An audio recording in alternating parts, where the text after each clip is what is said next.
ආයිබෝවන් ජීවිතය සහ පාඩම් පොත යා කරන පන්තියක් නැති අමතු ඉස්කෝලේ ITN ටෙලිවිෂන් ඉස්කෝලේ භාෂාවේ විද්‍යාව සහ විද්‍යාවේ භාෂාව. එහෙම පාඩම් මාලාවක් අපි පටන් ගත්තා. අද තවත් පියවරක් ටිකක් හිතලා බලන්න. ජීව විද්‍යාව, භෞතික විද්‍යාව, පාලි සංස්කෘත සිංහල මේ ඔක්කොම එක පාඩමක් හැටියට උගන්වන්නට පුළුවන්ද? එහෙම වැඩ අපි ටෙලිවිෂන් ඉස්කෝලෙන් කරනවා. මා කැමතියි අද ගුරු මණ්ඩලය මුලින්ම හඳුන්වා දෙන්න. අපේ ආරාධනාව අද ටෙලිවිෂන් ඉස්කෝලේට වැඩම කර සිටිනවා ජ්‍යෙෂ්ඨ මහාචාර්ය පූජ්‍යපාද ඉන්දුරාගාරයේ ධම්මරතන ස්වාමීන් වහන්සේ, කැලණි විශ්වවිද්‍යාලයේ සංස්කෘත හා පෙරදිග ශාස්ත්‍ර අධ්‍යයනයේ ජ්‍යෙෂ්ඨ මහාචාර්ය ස්වාමීන් වහන්සේ මා නමස්කාර පූර්වකව පිළිගන්නවා. ඒ වගේම ටෙලිවිෂන් ඉස්කෝලේ ගුරුවරයෙක් හැටියට ප්‍රකට මහාචාර්ය SRD රෝස මහත්මයා ආයිබෝවන් ගෞරවනීය ටෙලිවිෂන් ඉස්කෝලේට පිළිගන්නවා. එතුමා කොළඹ විශ්වවිද්‍යාලයේ භෞතික විද්‍යාව පිළිබඳ හිටපු මහාචාර්යවරයෙක් හැටියට හඳුන්වා දෙන්න පුළුවන්. අපේ රටේ කීර්තිමත් විද්වතෙක් හැටියටත් එතුමා හඳුන්වා දෙන්න පුළුවන්.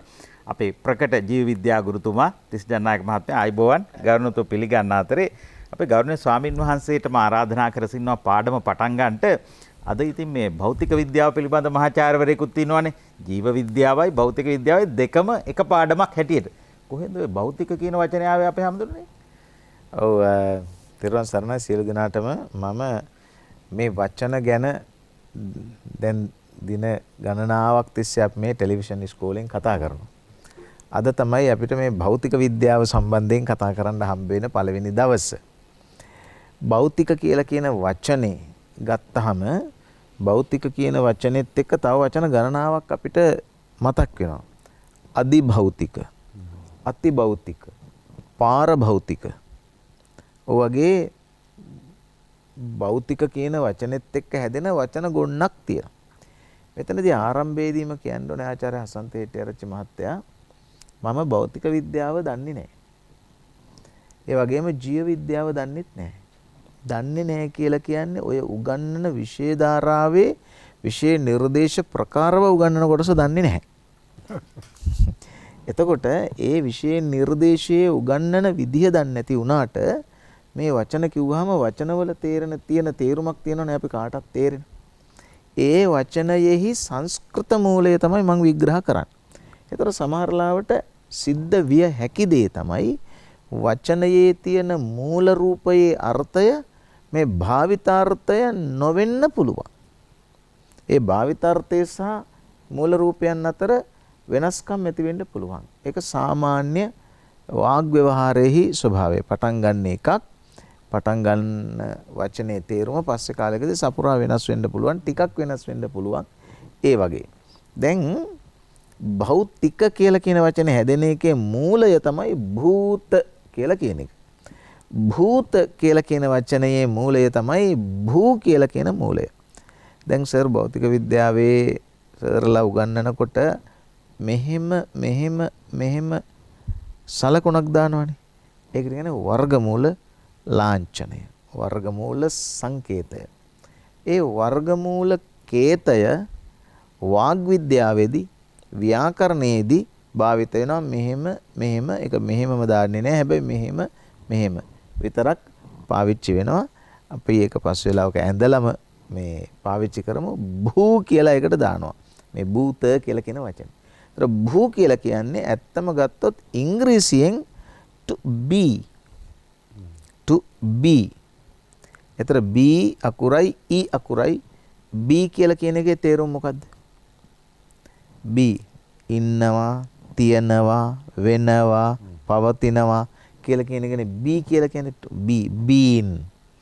එතකොට B කියලා කියන එකේ තේරුම හා සමාන තේරුමක් තමයි සංස්කෘත මූලයන්ගෙන් භූ කියලා කියන්නේ මහ ප්‍රාණ භූ. එතකොට භූ කියලා කියන එක භවති වෙනවා. භව වෙන එක. භවය. භවෙන් භවේ. හාගේ භව. එතකොට වීම.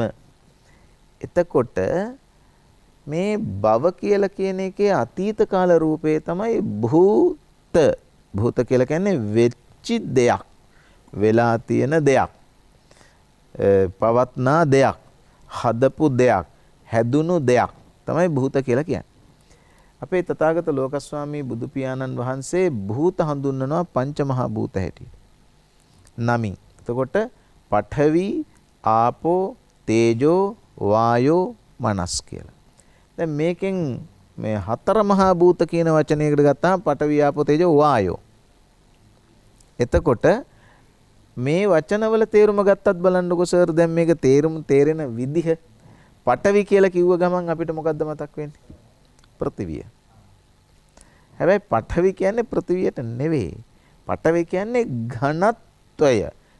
ඝන ද්‍රව්‍යයක් නෙමෙයි. දැන් මේ අපි ගාව තියෙන මේ පුටුව ගත්තත් මේ රෙද්ද ගත්තත් මේ තියෙන දේවල් ඔය කැමරා කවුරු මේ අතපය ගත්තත් මේකේ තියෙනවා එක ස්වභාවයක් තමයි ඝන බව. තව ස්වභාවයක් තියෙනවා. ඒ තමයි දියර බව. තව ස්වභාවයක් තියෙනවා. රස්නේ බව. තව ස්වභාවයක් තියෙනවා හමන බව. එහා මෙහා චලනය වෙන බව. දැන් ඒ බව හැම එකකම තිබුණට එක භවයක් එක ස්වභාවයක් අනිත් ස්වභාවයන් අභිභවා යන්න පුළුවන්. දැන් උදාහරණයක් වශයෙන් ගත්තොත් එහෙම වතුරක් කියමුකෝ. වතුරක් අපිට වතුර කියන සංඥාව ඔළුවට එනකොටම සීතලයි.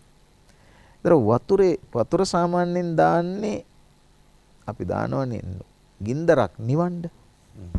දැන් ගින්දර භෞතික විද්‍යාව අනුව විග්‍රහ කරගත්තොත් ගින්දර කියන්නේ පිච්චෙන එකක්. ඒකට මේ වතුර චුට්ටක් දාපුවාම ගින්දර නිවෙනවා. හැබැයි මේ වතුර ඇතුළෙත් ගින්දර තියෙනවා. ඒ ගින්දර මතු කරලා ගන්න පුළුවන් ගින්දර දාපුවාම. යටින් ගින්දර දාපුවාම වතුර ගින්දර වෙනවා. ඊට පස්සේ ඒ වතුරට පිච්චෙනවා. ඉස්සරලා පිච්චෙනවා ගින්දරට, ඒක නිවන්නවා වතුරෙන්. ඊගාවට ඒක රත් වෙලා තිබුණා නම් ඒ වතුරට පිච්චෙනවා. කුමාලේ ඒකනොත් පිච්චෙනවා. දැන් මං කියන්නේ මේ භාව හතරම එක තැනක තියෙනවා. මෙහෙම කළා තද කළා මේක ගත්තොත් එහෙම මෙතන පොඩි රස්නයක් එනවනේ. එතකොට මේක ඇතුලේ තියෙන ගින්දර මතුවෙනවා. ඒ කියන්නේ ආපෝ ධාතුව මතුවෙනවා.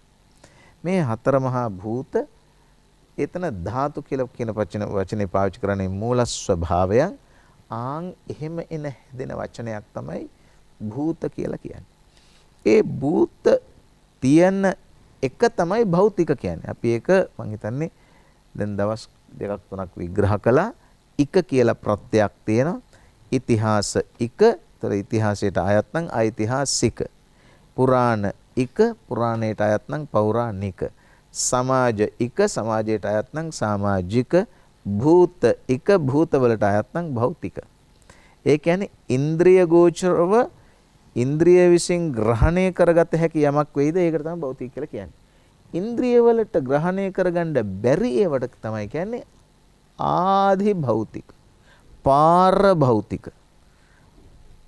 එතකොට ඒක පැරා පාර භෞතිකයි. අභෞතික කියන්න බැරි. අභෞතිකත් අභෞතික කියන්නේ එකක්. ඒක තමයි භෞතික කියලා කියන වචනෙට අයන්න මුලට දාන්න පුළුවන් නස්ත්‍යර්ථ වචන නෙගටිව් ෆෝම් එකක්. එතකොට මීනින් එක අභෞතික. භෞතික භාවයේ ඉක්මවා ගිහින් තියෙනවා නම් අති භෞතික. ඒක අපිට වටහා ගන්න බැරි තරමට ඉක්මවා ගිහින් තියෙනවා නම් අදි භෞතික. ඉන්ද්‍රිය ගෝචර නොවන තරමටම භෞතිකය අපිට නොවැටහේ නම් පාර භෞතික. ඒතර දැන් ওই භූතයෝ හොල්මන් අරව මේවා අපේ ඉන්ද්‍රිය ගෝචර වලට අහු වෙන්නේ නැහනේ. ඒවා අපි පාර භෞතික අධ්‍යයන හැටියට තමයි හඳුන්වන්නේ.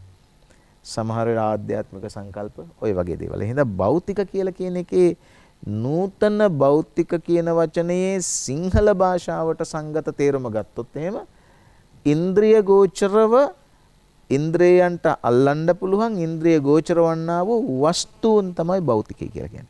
ඒතර භෞතික වාදය කියලා කියනවනේ භෞතික වාදියා. දැන් භෞතික වාදියා ආගමක් දහමක් විග්‍රහ කරන්නේ විස්තර කරන්නේ අම්මා අප්පච්චිව තේරුම් ගන්නෑ.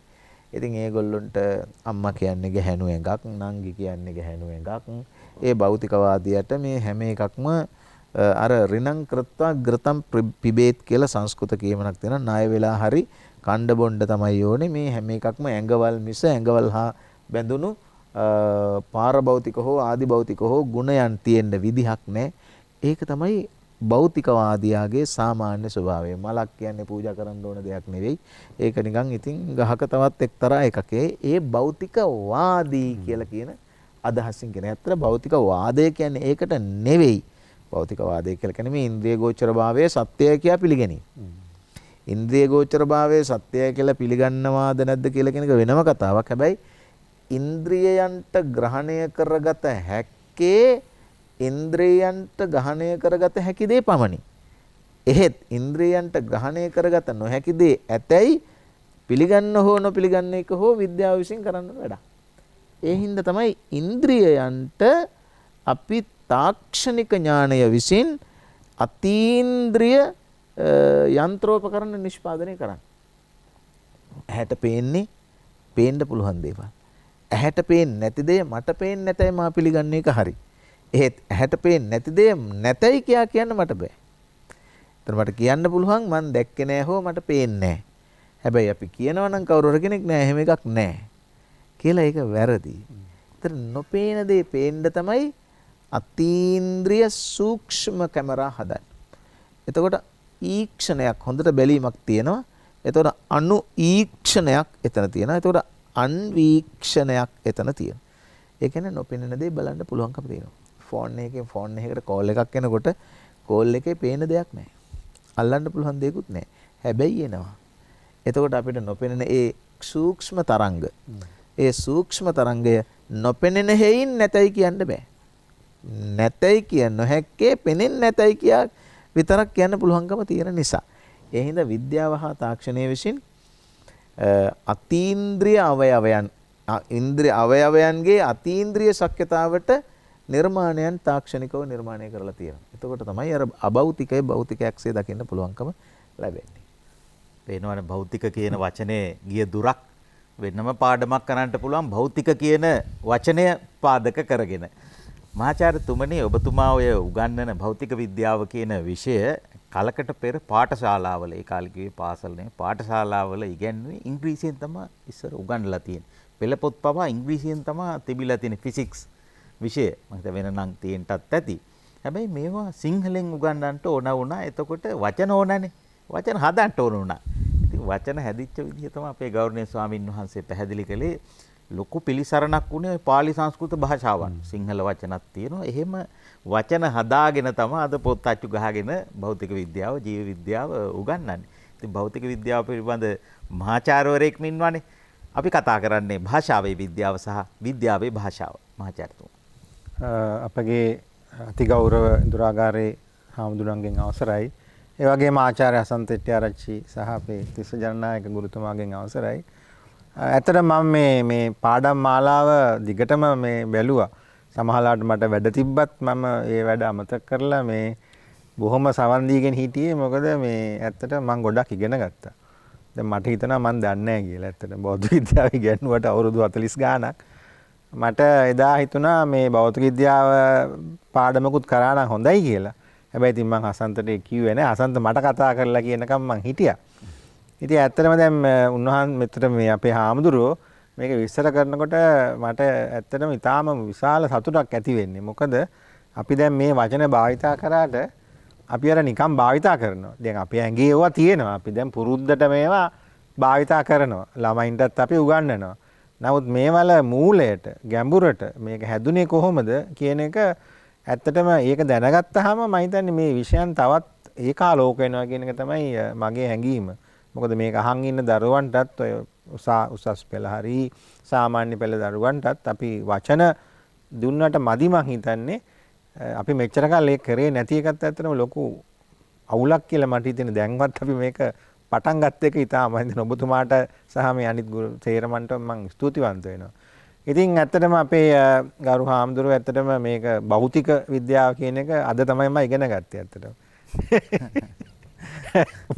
හැබැයි දැන් භූත විද්‍යාව කියලා නම් ඔකට කියන්න එපා නෑ භූත විද්‍යාව කියලා වෙන වචනයක්. ඔව් නෑ නෑ මම විෂයකුත් තියෙනවා. ඔව් විහිළුවට මම කිව්වේ. මොකද ළමයි ඔකට ඊට පස්සේ කියයි මේ සර්ලා භූත විද්‍යාව තමයි අපිට උගන්වන්නේ කියලා. ඒක උගන්වන අයටත් භූතයෝ කියයි. උන්වන්නත් භූතයෝ කියයි.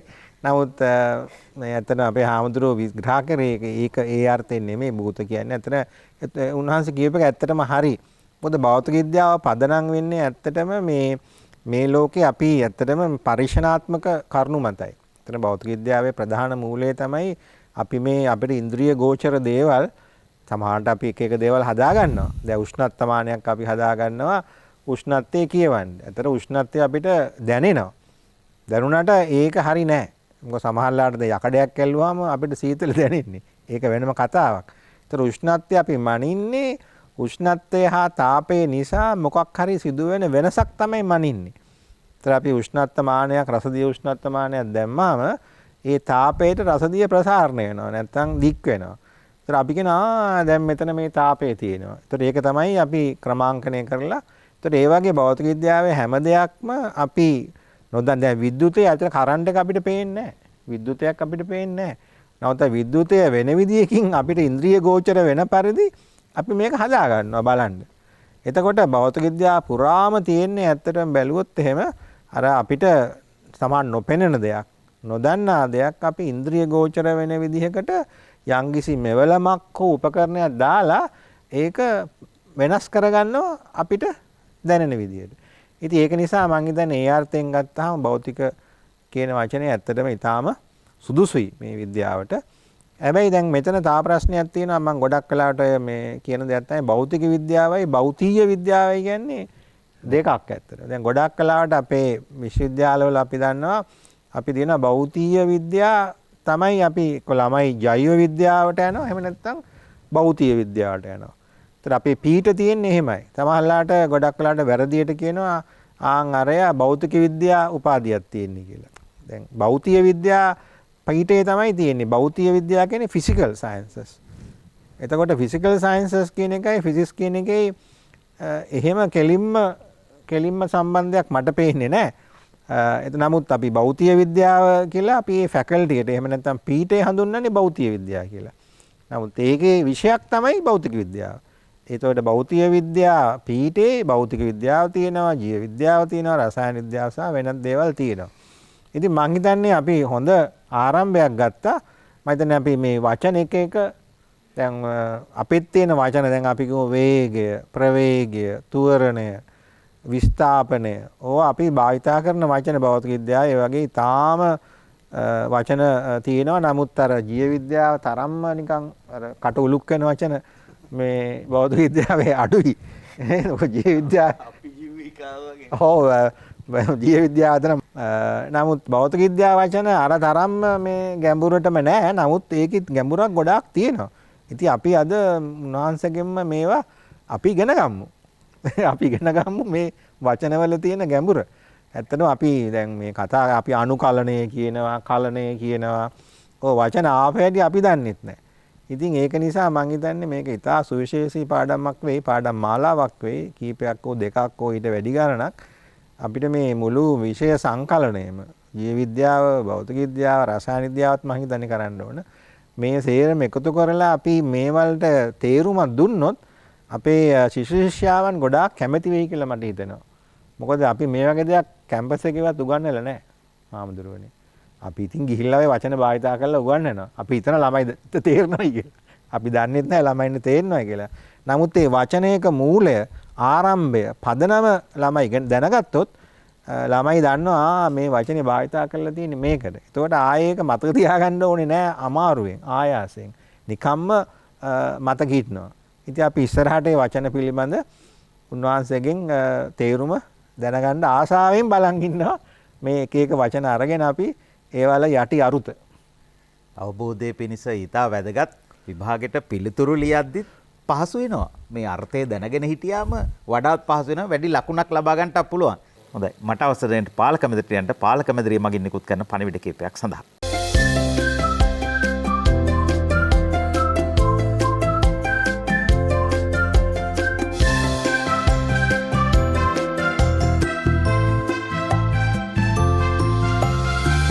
දැන් මෙතන මේ සර් මතු කළා බොහෝම ලස්සන සහ වටිනා වචනයක්.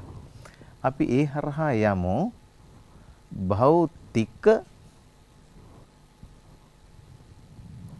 භෞතිය කියලා දෙකක් තියෙනවා. මේ දෙක විග්‍රහ කරන්න පුළුවන් මෙන්න මෙහෙම ඉස්සර වෙලා අපි තේරුම් ගත්තොත්. අපි ගාව තියෙනවා වචන කීපයක් ශිල්ප, ශාස්ත්‍ර, විද්‍යා කියලා. ශිල්ප වෙනයි. ශාස්ත්‍ර වෙනයි. විද්‍යාව වෙනයි. දැන් මේ අපේ මේ සර්ලා උගන්වන්නේ විද්‍යා කියලා කිව්වට මේක හරියට තේරුම් ගන්න ඕනේ. සමහර විද්‍යා සමාජ විද්‍යා, ආර්ථික විද්‍යා, රසායන විද්‍යා, භෞතික විද්‍යා, ජීව විද්‍යා කියලා විද්‍යා ගොඩාක් තියෙනවා කියලා අපිට දැන් මේ කියවෙනවා. ඇත්තම කිව්වොත් ඒක වැරදි. විද්‍යා ගොඩක් තියෙන්න විදිහක් නැහැ. විද්‍යා තියෙන්නේ එකයි. ඒ විද්‍යා කියලා කියන වචනේ තේරුම තමයි දැනුම කියලා කියන එක. ඒතර දැනුම කියලා කියන්නේ ෆිසික්ස් දන්නවා නම් දැනුමද? ඒතර එහෙම නැත්නම් ජීව විද්‍යාව දන්නවා නම් දැනුමද? ආර්ථික විද්‍යාව දන්නවා නම් දැනුමද? එහෙම එකක් නැහැ. මොකක් හරි හෝ ඔක්කොම හරි පිළිබඳ දැනුමට තමයි විද්‍යාව කියන්නේ. එහෙමනම් අර සබ්ජෙක්ට් වයිස් වෙන වෙනම විෂයයන්ට දෙන්නේ ඇත්තම වචනේ තමයි ශාස්ත්‍ර.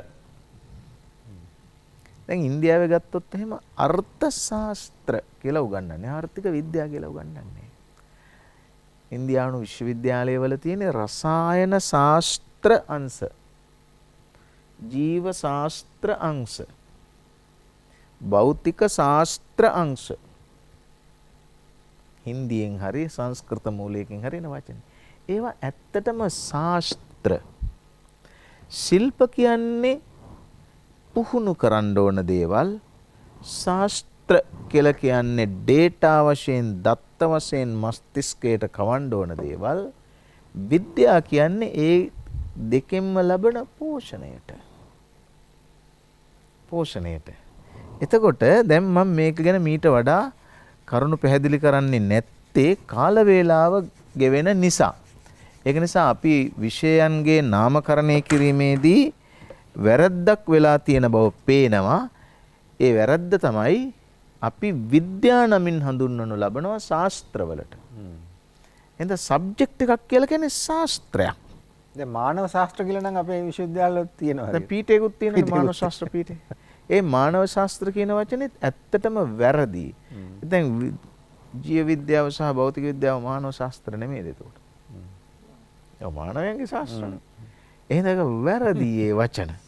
එහෙම වචන වැරදි ඒවා ඕන තරම් අපි විශ්වවිද්‍යාලයවලත් පාවිච්චි කරනවා. දැන් අපේ විශ්වවිද්‍යාලයවල තියෙනවා, අපේ විශ්වවිද්‍යාලෙත් තියෙනවා වැඩාංශය කියලා එකක්. වැඩාංශය. ඉතින් මම එතෙන්ට ගියාම මම කිව්වා ඕගොල්ලෝ වැඩ කරන අංශය. ඒතර අපි එතකොට අපි වැඩ නැති අංශය. ඒතර වැඩ අංශයක් වෙන්න විදිහක් නැහැනේ නඩත්තු අංශය. ඒ වචන වැරදියට පාවිච්චි කරනවා. දැන් මේ භෞතික සහ භෞතිය කියලා කියන්නේ මොකද්ද? අන්න ඒක තමයි මේ. භෞතික කියලා කියන්නේ ශාස්ත්‍රයක්.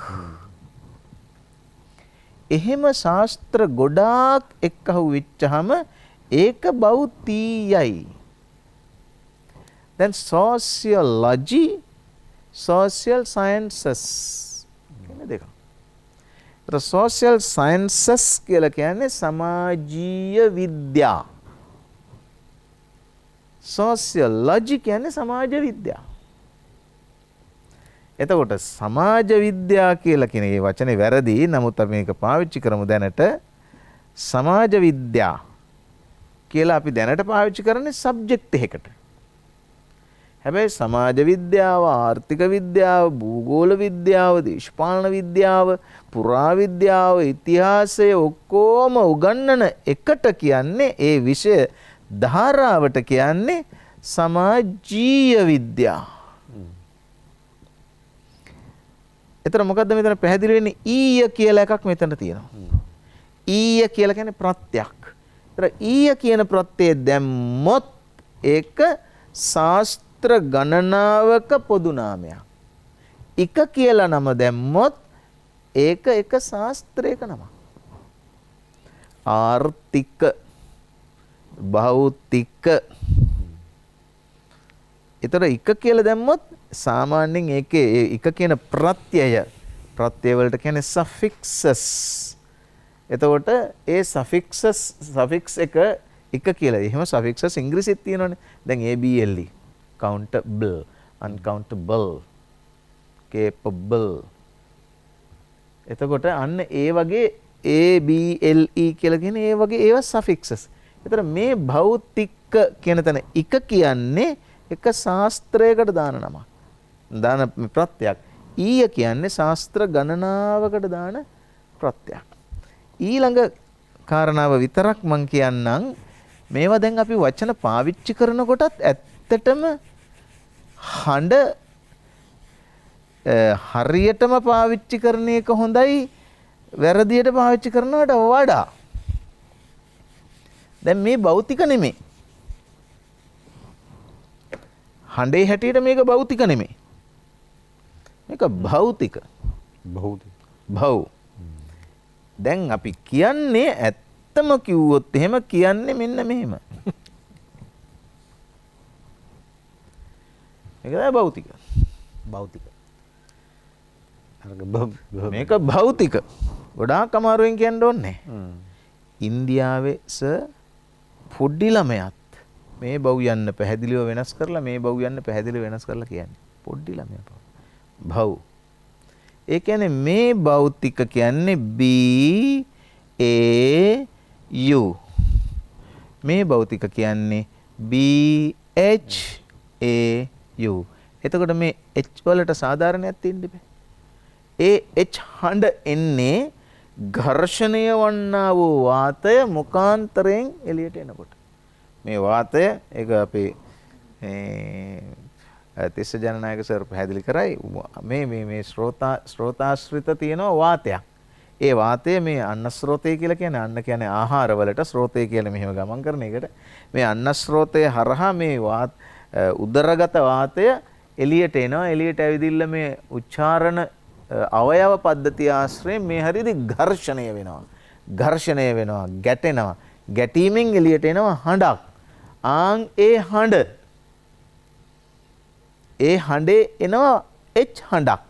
ඒ හඬ එන්නේ මේ හරිය තියෙන වාතය බර වෙලා එළියට එනකොට හඬක් ඒකට එන්නේ. බ ඛා ඨා ඨා ඨා භා ගා ಢා ಢා ධා භා එච්චරයි තියෙන්නේ. 10යි තියෙන්නේ. ඒකේ හඬ නැතුව එන හඬට තමයි ක ච ට ත ප ක ච ට ත ප ග ජ ඩ ද බ හඬත් එක්ක આવොත් ග ඛ ඡ ඨ ත ප ග ජ ඩ ද බ. මේවා ගැන මේක මෙහෙමම වෙන්න ඕනේද?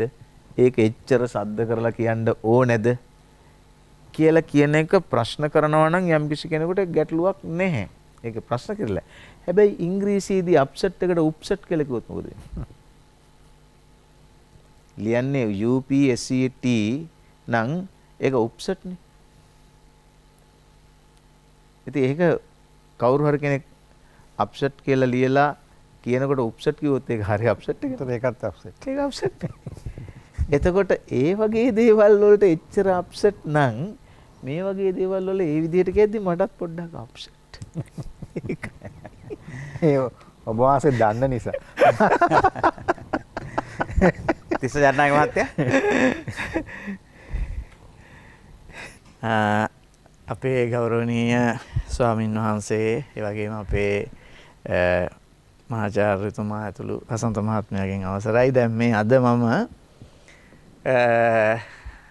උගන්වනවාද ඉගෙන ගන්නවාද කියලා හොයාගන්න බැරුව ඉන්නේ. ඒ කියන්නේ මම ජ්‍යෙෂ්ඨ මහාචාර්යවරුන් දෙන්නෙකුත් එක්ක ඇත්තටම මේක අලුත් අත්දැකීමක්. ඉතින් ඇත්තටම අපි මෙතෙන්දී විශේෂයෙන් බලාපොරොත්තු වෙනවා මේ අපි අර තේරුමක් නැතුව භාවිතා කරපු වචනවල තේරුමක් ඇතුව ඉගෙන ගන්න ළමයින්ටත් ගුරුවරුන්ටත් දෙන්නගොල්ලන්ටම මේ අවස්ථාව උදා වෙයි කියලා. ඉතින් අපි විශේෂයෙන්ම ජීව විද්‍යාවේදී මම උගන්වන විෂය අනුව භාවිතා කරන සමහර වචන මම හිතන්නේ අපිට ඒවයේ තියෙන විවිධ විග්‍රහයන් මේකෙදි හොයාගන්න පුළුවන් වෙයි. මම ආපහු දැන් මේ කතා කරන්න යනවා මෙහෙම මීට කලින් දවසක් කතා කරා ඔබට මතක ඇති මේ වගේ අපේ හෘදය ගත්තොත් ඒ හෘදයේ මේ වගේ පටන් ගන්න සංස්ථානික මහා දමනය කියලා කොටසක් කියන්නේ කොටසක් තියෙනවා රුධිර වාහිනියක් ඒකෙන් පටන් ගන්නවා මෙහෙම කිරීටක දමනි කියලා. මට කියන්නේ කිරීටක දමනි කියලා. ඒතර මේ සමහර අවස්ථාවල මේ කිරීටක දමනි වල මම මේ එකක් වෙනම ඇඳලා පෙන්නන්නම් මෙහෙම කිරීටක දමනි වල සමහර විට මේ දමනි බිත්තියේ ඇතුලේ ලිපිඩ වර්ග විශේෂයෙන්ම කොලෙස්ටරෝල් වගේ ඒවා තැම්පත් වෙනවා. මෙහෙම මේ විදිහට කොලෙස්ටරෝල් තැම්පත් වුණාම මෙතනින් මේ රුධිරය ගලාගෙන යන එකට යම්කිසි බාධාවක් ඇති වෙලා මෙතන පීඩනය වැඩි වෙන්න පුළුවන්. එතකොට පීඩනය ගැන මම හිතන්නේ අපේ මහාචාර්යතුමා කතා කරයි. එතකොට මෙහෙම මේ පීඩනය වැඩි වුණාම සමහර අවස්ථාවලදී මේ රුධිර වාහිනිය පුපුරලා යන්න පුළුවන්. මේක මෙතන හෘදයට රුධිරය සපයන කිරීටක දමනියක වෙන්නත් පුළුවන්. එහෙම නැත්නම් ඔය සිදුවීම මොළයේ ඇතුලේ රුධිරය සපයන රුධිර වාහිනියක ඕක වෙන්නත් පුළුවන්. එතකොට මෙහෙම අවහිර වුණායින් පස්සේ මෙතනින් මේ රුධිර වාහිනිය පිපිරිලා ගියොත් යම්කිසි විදිහකට හෘදයේ හෘත් පේශියේ දැන් මෙතනින් එහෙම අවහිර වුණොත් මෙන්න මේ ප්‍රදේශයට රුධිර සැපයීම නැති වෙලා යන්න පුළුවන්. එහෙම රුධිර සැපයීම අඩු වෙලා ගියාම මේක මේ හෘදයේ අයිතිකාරයාට දැනුම් දෙන්න ඕනිනේ. මෙහෙම ප්‍රශ්නයක් තියෙනවා මෙතන බොහොම අමාරුවෙන් රුධිරය යනවා නම් ඒ යද්දි යම්කිසි ආකාරයකට බොහොම අඩුවෙන් මේ හරියට රුධිරය ලැබෙනවා නම් ඒ රුධිරය අඩුවෙන් පේශියට ලැබෙනවා හෘද පේශියට අඩුවෙන් ලැබෙන රුධිරය කියන එක දැනුම් දෙන්න ඕනේ. ඒ දැනුම් දෙන්න ඕනේ වුණාම ඇති වෙනවා එක්තරා වේදනාවක්. ඒක අපි හඳුන්වන්නේ ඇන්ජයිනා කියලා. දැන් ඕකට සිංහලෙන් දීලා තියෙනවා වචනයක් මෙහෙම උරස් සම්බාධය කියලා. මගේ අකුරු නම් සමහර විට වරදීද දන්නේ නැහැ මොකද මේ උරස් සම්බාධය කියලා තමයි වචනයක් දීලා තියෙන්නේ. ඒතකොට ඒකෙ වෙන්නේ මේ හෘදයේ මේ කිරීටක දමනියේ තියෙන අවහිරතාවය නිසා මෙන්න මේ පපුව ප්‍රදේශයෙන් උරස් කියලා කියන්නේ අපි මේ උරසනේ මේ හරිය උදරය මේ හරිය උරස උදරය මේ උරසේ මෙන්න මේ අත දිගේ යන තැඩි වේදනාවක් ඇති වෙනවා. ඒක තමයි උරස් සම්බාධය කියලා කියන්නේ. ඒක සමහර වෙලාවට ටිකකින් හරියන්නත් පුළුවන්. හැබැයි මේක දිගින් දිගටම තිබිලා මේ වගේ ප්‍රධාන රුධිර වාහිනියක් සම්පූර්ණයෙන්ම අවහිර වුණොත් හෘදයේ විශාල ප්‍රදේශයක් එකවර රුධිර සැපයීම අඩාල වෙලා ගියොත් එහෙම වෙච්ච වෙලාවකට එනවා heart attack කියලා එකක්.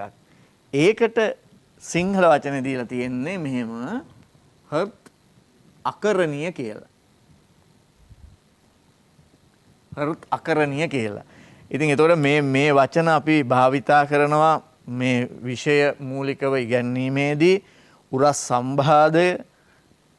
සම්බාධය කියන එක ඇතිවන්නේ මේ පේශියට රුධිර සැපයීම අඩුවීමෙන් එන වේදනාව තමයි එහෙම හඳුන්වනු ලබන්නේ. එතකොට හෘත් අකරණීය කියලා කියන්නේ ඒ හෘදයේ විශාල පේශි ප්‍රමාණයකට එකවර රුධිරය ලැබෙන එක අඩු වෙලා අඩාල වෙලා හෘදයේ තවදුරටත් ක්‍රියාකාරී නොවි ඒකේ හෘද ස්පන්දන වේගය අඩු වෙලා හෘදය නතර වෙන මට්ටමට ගියාම අපි කියනවා හෘත් අකරණීය කියලා. heart attack කියන එක. ඔය වගේම තව වචනයක් භාවිතා කරනවා මේ මොළයට රුධිරය සපයන රුධිර වාහිනියක් මේ වගේම අවහිර වුණොතින් මේ වගේ මේද තැම්පත් වෙලා කොලෙස්ටරෝල් වගේ ඒවා තැම්පත් වෙලා මේකේ යම් කිසි ප්‍රදේශයකට රුධිර සැපයීම නැති වෙලා ගියොත් ඒ ප්‍රදේශයේ තියෙන නියුරෝන සෛල මැරිලා යන්න පුළුවන්. මොකද මේ හැම සෛලයකටම ජීවිතේ පවත්වාගෙන යන්න ඔක්සිජන් ඕනි පෝෂක ඕනි. ඒ දෙකම දෙන්නේ රුධිරයෙන්. විනාඩි 5ක් වගේ කාලයකට ඔක්සිජන් නැති වෙලා ගියොත් එහෙම ඒක ප්‍රමාණවත් වෙනවා නියුරෝන සෛල මැරෙන්න. එතකොට ඔබ දන්නවා මේ මොළයේ එක එක ප්‍රදේශ වලින් තමයි ශරීරයේ එක එක ප්‍රදේශ පාලනය කරන්නේ. බැරි වෙලාවකත් මෙන්න මේ වගේ ප්‍රදේශයකින් පාලනය කරන්නේ මේ වගේ දකුණු අත නම් එතකොට මේ ටිකේ නියුරෝන සෛල මැරුණොත් මේ අතේ අපිට ඕන විදිහට ඒ කියන්නේ ඉච්ඡානුගතව ඒකත් හොඳ වචනයක් ඉච්ඡානුගත ලෙස ක්‍රියා කරන්න බැරුව යනවා.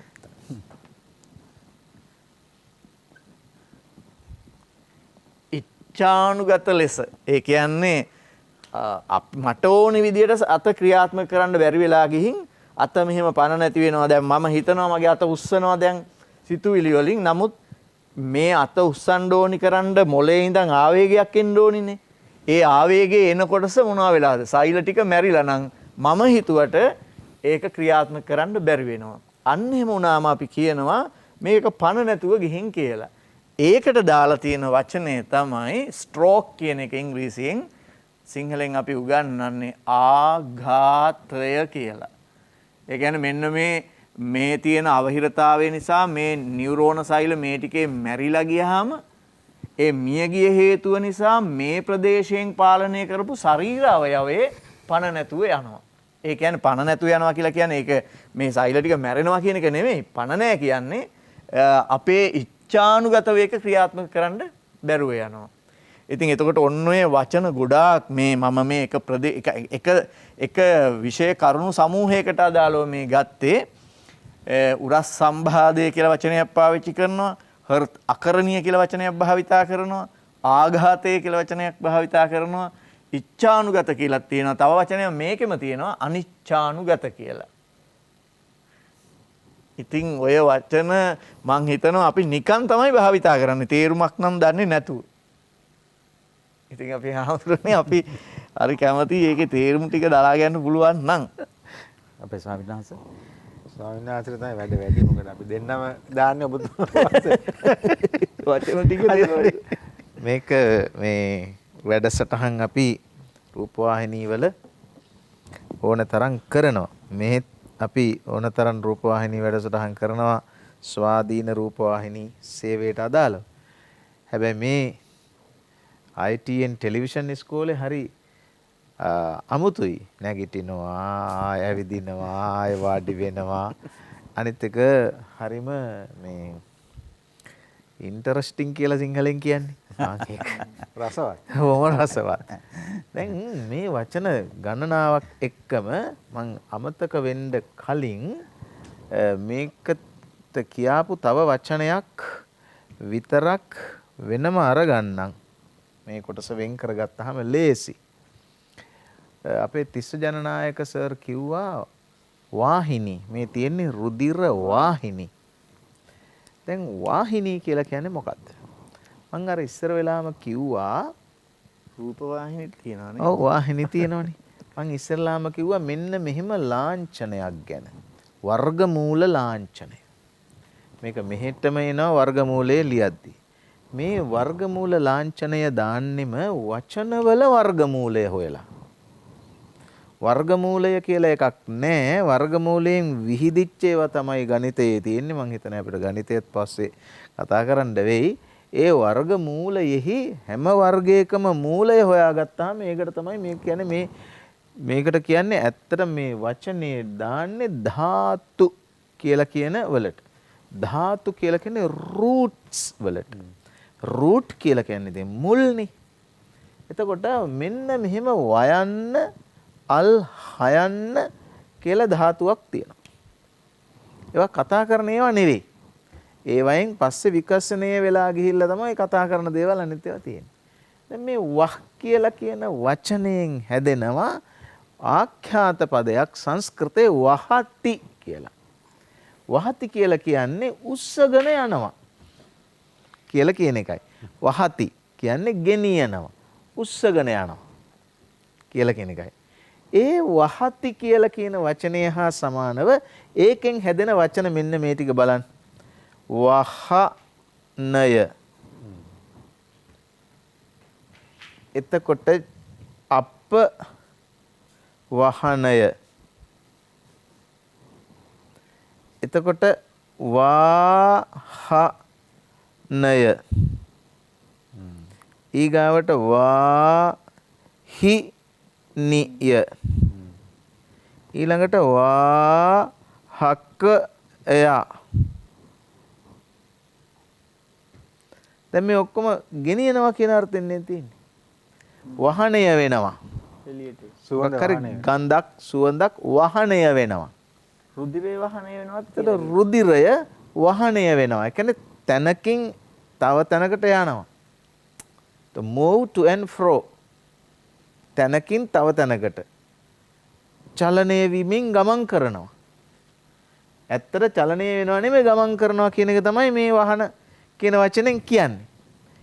මේ ජල අපවහනය වෙනවා. එළියට ගමන් කරනවා. ඊගාවට එහෙ ගෙනියන එකට තමයි වාහනය කියලා කියන්නේ. ඒතකොට ඒ ගෙනියන එක්කෙනාට තමයි ගෙනියන සතාට කියන්නේ වාහකයා, රෝග වාහකයා කියලා කියන්නේ. වාහනය කියලා කියන වචනයේ ස්ත්‍රීලිංග රූපය තමයි වාහිනිය කියන්නේ. ඒක සේරම රූපවාහිනී channel ස්ත්‍රීලිංග එකයි. නෑ එහෙම කියන්නේ නෑ. එහෙම කිව්වම නිකන් මොකද්ද වගේ. නමුත් වචනේ හැටියට ගත්තාම වාහනයයි වාහිනියයි කිව්වහම ඒ වචන භාවිතයේ හැටියට තරමක ශ්‍රීලිංගික ස්වභාවයක්. දැන් මේ වාහිනී ගත්තාම රුධිර වාහිනී, වසා වාහිනී, රූප වාහිනී. ඒ කියන්නේ තැනකින් තැනකට උස්සලා ගෙනියනවා කියලා කියන එක තමයි මේකේ තේරුම. දැන් සර් මේකේ මීටත් වඩා වැදගත් කාරණාවක් මතු කරන්නට ඕන. මේ වහ කියලා කියන ධාතුව මූලය සංස්කෘතම නෙමෙයි. මේ බලන්න ඒක එහෙම වෙන විදිහ. මේ වහ කියලා කියන එක මෙහෙම ගත්තහම වග්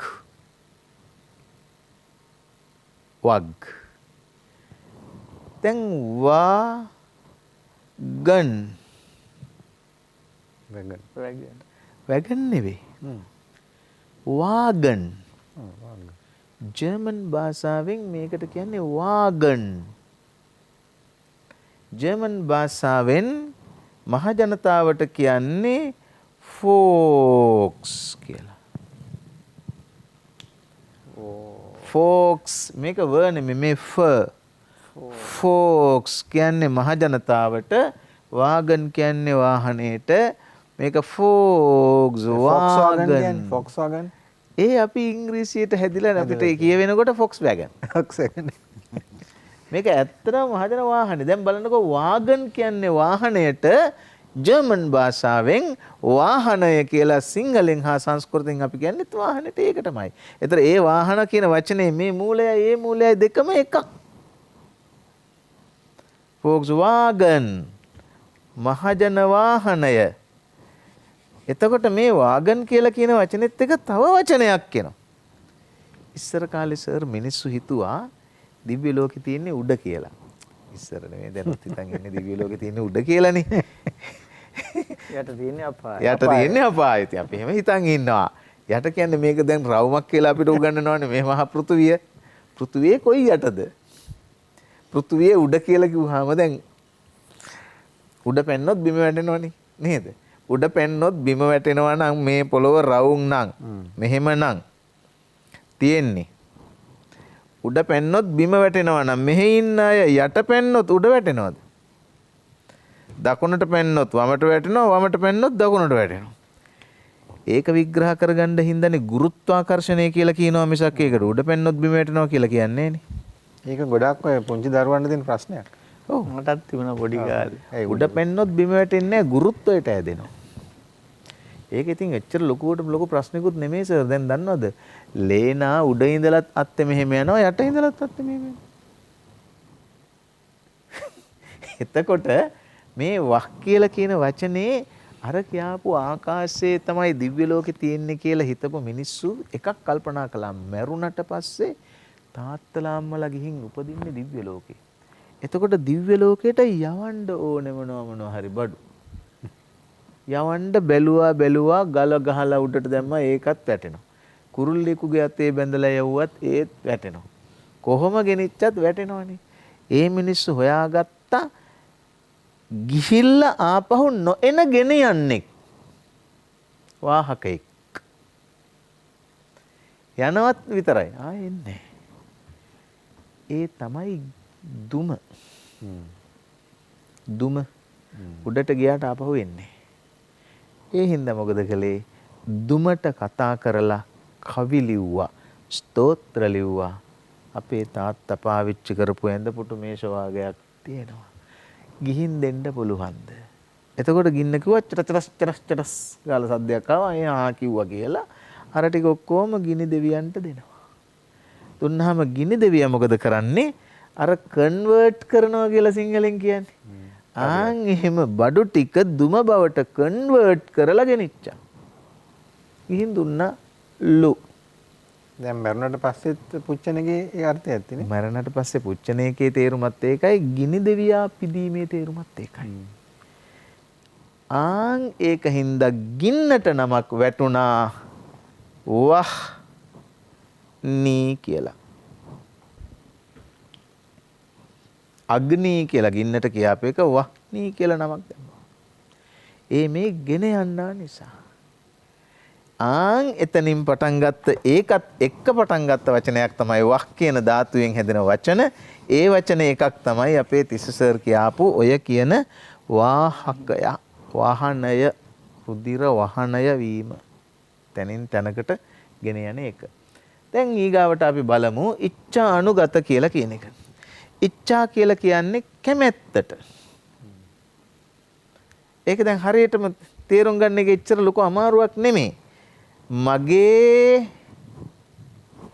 කැමැත්ත, ස්ව ඉච්ඡාව.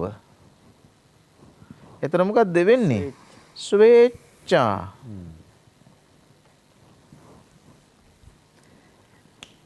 ඉච්ඡාව ගැන කැමැත්ත. ඉච්ඡා බංගත් ඉච්ඡා භංගත්වයට පත් වෙච්චාම මොකද්ද මිනිස්සුන්ට වෙන්නේ? අපේක්ෂා විරහිත වෙනවා. ඉච්ඡා බංගත්වයට පත් වෙනවා කියලා කියන්නේ තව දුරටත් බලාපොරොත්තුවක් නැහැ. මිනිස්සුන්ට ඉච්ඡා බංගත්වයේ ලේසියකට ඉච්ඡා බංගත්වයට පත් වෙන්නේ නැහැ. හැබැයි ඉච්ඡා බංගත්වයට පත් වුණාට පස්සේ ඒකෙන් ගොඩ එන්න ලේසිත් නැහැ. ඉච්ඡා බංගත්වයට පත් වෙනවා කියන්නේ ඔළුවෙන් අතාරිනවා කියන එකනේ. ඔළුවෙන් අතෑරියට පස්සේ මට එපා.